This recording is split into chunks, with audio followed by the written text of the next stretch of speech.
Continue to speak about it. Let the narrative change. Make the narrative change. Make the social media algorithms work in favor of the Muslims and the cause of the people who are living under apartheid, worse than apartheid, or living under worse conditions than that. Let that be the prevailing narrative.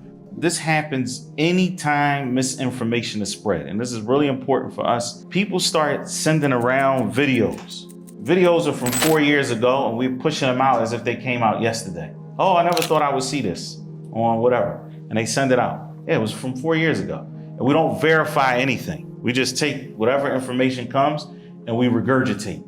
Allah Azza wa Jalla says, Ya ayyuhalladhina amanu in ja'akum fasiqun binaba'in fatabayyanu. O people of faith, if a fasiq comes to you with information, then verify. What does a fasiq mean in this context? It's somebody who's untrustworthy, disreputable. That is the entire mainstream American media. It is interesting that some of us actually just take the mainstream media wholesale.